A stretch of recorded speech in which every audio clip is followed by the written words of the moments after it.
Ladies and gentlemen, today we're about to witness a thrilling adventure story, so get ready for the climax. Mahima's butler and minions appear, hinting at important matters.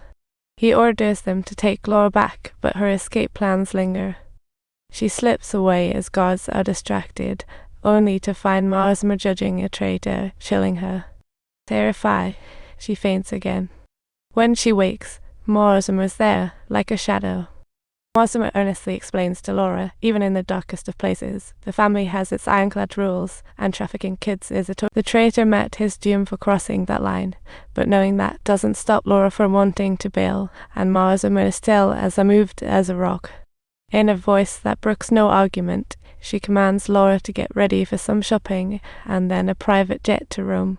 Mahima's strong-arm tactics ignite Laura's fury, and she declares she's not going anywhere unless it's home.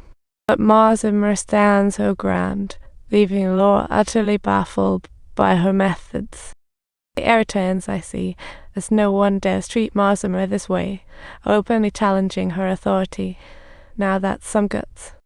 To everyone's surprise, furious Mahima falls silent, as warmth for Laura stops her from snapping, especially when Laura dons that fiery red dress. Ignoring Laura's protests, she drags her to the swankiest shopping street in town. Laura acts like an angry kitten, rampaging through the luxury stores, leaving even her henchmen shaking their heads in disbelief. She's doing this all while plotting her escape, thinking she can pull a fast one. But little does she know, her plan backfires spectacularly, and her hopes are crushed in an instant. Realizing this is practically Mahima's backyard, escaping seems utterly absurd, so she decides to play along for now. Laura may not dare to say, "You can't touch me," but thinks to herself, "I'm not what you think I am." With Mahima's assurance, Laura requests her phone and luggage back, plus she wants authentic Polish cuisine for dinner. Mahima readily agrees, hiring a Polish chef to whip up a lavish candlelight dinner for Laura. This smooths things over for now.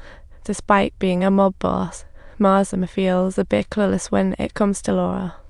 She craves Laura's genuine affection and asks, "I beg you, teach me how to do nice things."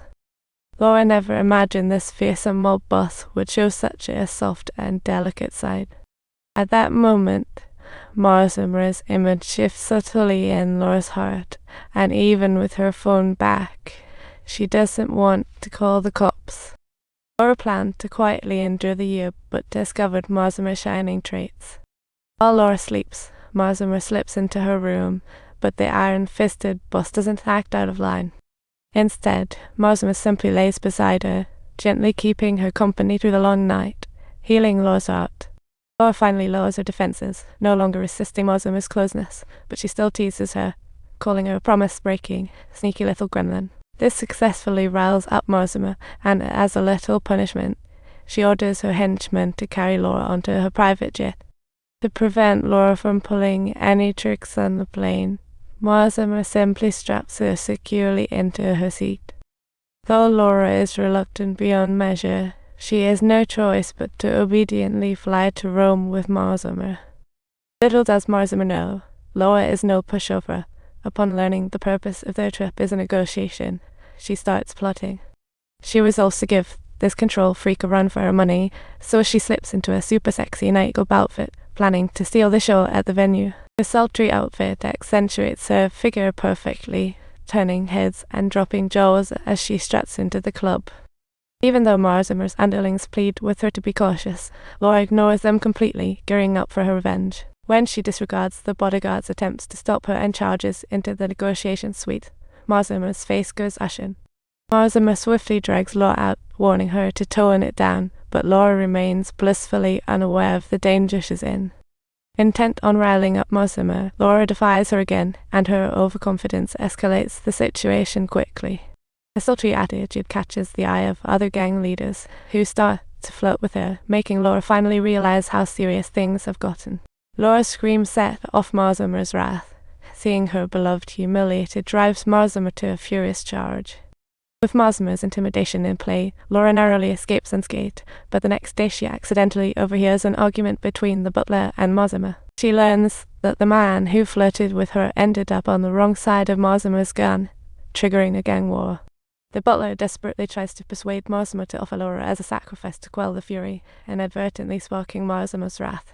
Mahima warns the butler not to lay a finger on Laura, and Laura finally grasps just how serious the situation is. For the first time, she bows to Mahima, realizing her naive actions' consequences, but too late. Infuriated, Mahima's gentle demeanor vanishes as she chided Laura for being naive and self-righteous, causing the mess therein. Laura counters, asserting she's a victim too and shouldn't bear all the blame, leading to an endless argument between them. Amid their fight, Laura accidentally tumbles into the raging sea below. Without hesitation, Mahima jumps into the sea to rescue the drowning Laura, showing her bravery. When Laura slowly opens her eyes, Mahima can no longer mask her feelings and reveals her vulnerable side. This unreserved love melts Laura's heart, and just as Mahima turns away, Laura grabs her hand, embarking on an uncertain journey together. If you love this story, subscribe to our channel and never miss an update.